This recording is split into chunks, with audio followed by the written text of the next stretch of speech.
Bonjour à toutes et à tous et bienvenue dans Le Fil d'Actu, le podcast qui porte un regard philosophique sur l'actualité. Par Alice de Rochechouart. Le verdict est tombé le 29 novembre. Éric Dupond-Moretti vient d'être relaxé dans son procès pour prise illégale d'intérêt. Il était reproché au ministre de la Justice d'avoir profité de sa fonction pour régler ses comptes avec 4 magistrats qui avaient enquêté sur lui dans l'affaire des écoutes de Nicolas Sarkozy. C'était un procès inédit, car c'était la première fois qu'un ministre de la Justice en exercice passait devant un tribunal. Mais c'est également un procès particulier, qui nous permet de parler d'un problème de philosophie du droit, la justice comme équilibre entre l'universalité et la singularité. La loi est-elle la même pour tous ? Dans cet épisode, on va parler de droit, de Jacques Derrida, d'Éric Dupond-Moretti et bien sûr de justice. Commençons, comme d'habitude, par une définition des termes. Qu'est-ce que la justice ?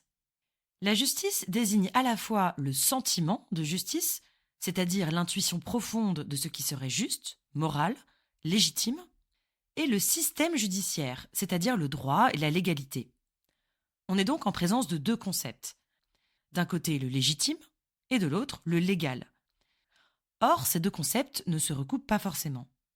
En effet, de nombreuses lois nous semblent injustes et réciproquement, de nombreuses choses que nous estimons justes ne sont pas inscrites dans le droit. Alors, comment déterminer ce qui est juste et ce qui ne l'est pas ?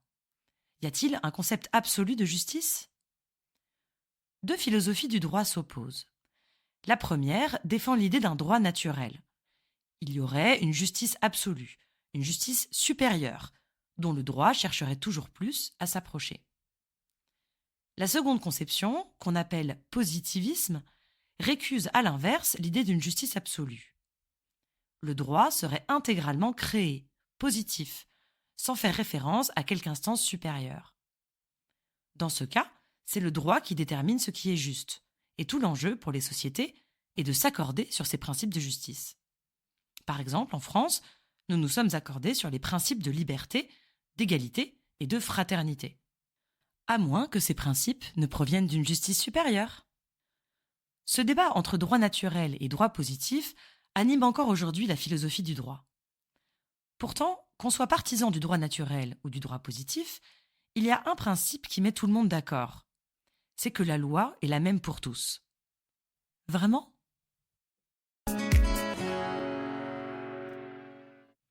La loi est la même pour tous.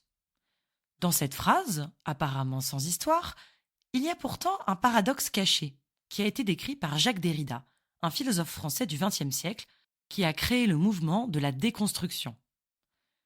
Le paradoxe, c'est que, d'un côté, la loi est la même pour tous, c'est-à-dire qu'elle est universelle. Mais de l'autre, elle est appliquée par un juge, c'est-à-dire par un individu. Il y a donc une tension entre l'universalité de la loi et le fait qu'elle est appliquée de manière chaque fois singulière. En effet, le juge n'applique pas la loi de manière bête et méchante, sans réfléchir au cas particulier qu'il doit juger. La justice, dans nos sociétés modernes, prend en compte les circonstances individuelles. La loi ne s'applique pas de manière automatique, sinon elle serait injuste justement. Vous en conviendrez, on ne va pas juger de la même manière un homme pauvre qui vole du pain pour se nourrir et un homme très riche qui détourne de l'argent pour s'enrichir. C'est ce qui explique notre sentiment de révolte face à la condamnation de Jean Valjean à 20 ans de bagne dans Les Misérables, alors qu'il n'avait volé qu'un malheureux morceau de pain. Certes, il s'agit d'un vol, mais la sanction s'est appliquée de manière injuste, sans prendre en compte la situation du condamné. La sanction était légale, mais elle nous semble illégitime.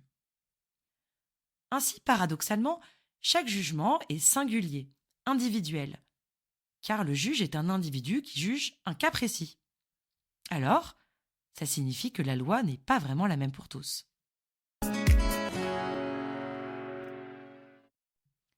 Si la loi n'est pas la même pour tous, la justice est-elle condamnée à être arbitraire ? Précisément non. C'est ce paradoxe qui garantit la justice, justement. L'institution judiciaire est toujours en tension entre universel et particulier. Cela évite l'application aveugle de la loi, ce qui serait injuste car cela ne prendrait pas en compte les circonstances individuelles, Et cela évite également la décision purement individuelle d'un juge, sans référence au droit, ce qui serait absolument arbitraire. Le paradoxe de la justice, c'est donc d'être tiraillé entre l'universel et le singulier, de se tenir entre deux principes absolument contradictoires. Ces deux principes sont les suivants. D'un côté, pour être juste, le droit doit être le même pour tous.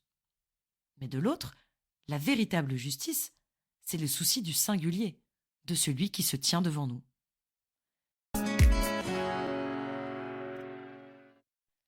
Ce paradoxe entre universel et singulier est d'ailleurs illustré par le principe de la jurisprudence. La jurisprudence, ce sont les décisions de justice, qui peuvent ensuite avoir force de loi. Cela veut dire que la décision singulière prise dans une affaire aura ensuite un statut de droit pour juger des affaires ultérieures. Finalement, c'est le singulier qui devient l'universel pour, à son tour, juger le singulier. Ce que montre la jurisprudence, c'est que l'apparent paradoxe entre universel et singulier est en réalité le cœur de la justice. Elle est caractérisée par un déséquilibre interne qui garantit qu'elle se réinvente en permanence. Le droit ne doit jamais se figer, sous peine de devenir injuste et de gommer les circonstances particulières, mais il ne doit pas pour autant devenir arbitraire et instable. La justice hésite donc toujours entre sa volonté d'être stable et universelle et sa tentative de rendre justice à la singularité de chacun. Ce n'est donc peut-être pas pour rien que la justice est représentée par une balance, qui est à la fois un symbole d'équilibre et de déséquilibre. Revenons à l'affaire d'Éric Dupond-Moretti. Dans ce procès, le problème était justement la rupture de l'équilibre entre universel et singulier.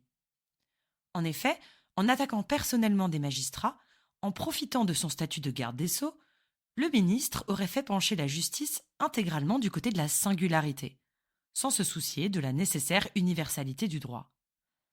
Alors, c'est toute l'institution judiciaire qui aurait été mise à mal, car c'est l'équilibre fragile qui serait mis en péril. C'est d'ailleurs ce que révèle l'une des phrases du procureur, prononcée lors de son réquisitoire. Je cite : « Il y a délit parce que c'était vous, monsieur Moretti, et parce que c'était eux. » Dans cette phrase, on se rend compte que c'est bien la singularité, l'individualité qui était mise en question. Le procès était donc exemplaire, non seulement parce que c'était le procès d'un ministre de la Justice en exercice, mais aussi parce qu'il interrogeait le principe même de la justice. Si un seul homme, le ministre de la Justice, décide du droit, alors il rompt l'équilibre fragile entre universel et singulier et ruine le principe même de la justice. On pourrait alors penser que le fait que le ministre ait été relaxé dans cette affaire sauve ce principe de justice. Peut-être. Cependant, cela ne résout pas un autre problème, le fait que le procès a eu lieu devant la Cour de justice de la République. Cette institution est réservée au procès des membres du gouvernement. Elle est très critiquée car elle révèle un régime d'exception. Les membres du gouvernement ne sont-ils pas des justiciables comme les autres ? Comment justifier le fait qu'ils soient jugés dans des tribunaux spéciaux, qui sont souvent accusés de complaisance envers les ministres, et montrés du doigt pour leurs condamnations très rares et légères comparées aux tribunaux de droit commun ? Le principe d'universalité est encore une fois mis à mal. Surtout que, si l'on regarde bien le verdict, les juges ont indiqué que le délit était avéré, mais qu'il n'était pas possible de prouver l'intention. Autrement dit, il y a eu prise illégale d'intérêt, mais Éric Dupond-Moretti n'a pas fait exprès. Peut-on imaginer pareil verdict dans un tribunal classique, où un justiciable aurait commis un délit, mais serait relaxé car ce n'était pas son intention ? Peut-être que les autres procès de ministres, qui ont lieu en ce moment, permettront de lever cette suspicion de privilège. Le procès d'Olivier Dussopt, ministre du Travail, pour favoritisme, a commencé cette semaine, et nous attendons le verdict du procès de François Bayrou pour détournement de fonds publics dans les mois à venir. Peut-être que la justice retrouvera son équilibre précaire entre universalité et singularité, sous peine de se voir qualifiée de justice injuste à deux vitesses. Le plus simple serait, évidemment, que les hommes politiques cessent de détourner des fonds publics et de commettre des délits, et que cette Cour de justice de la République n'ait plus lieu d'être. Je vous laisse avec une devinette. Qui a dit « La différence entre la barbarie et la civilisation, c'est la règle de droit. Et oui, c'était Éric Dupond-Moretti.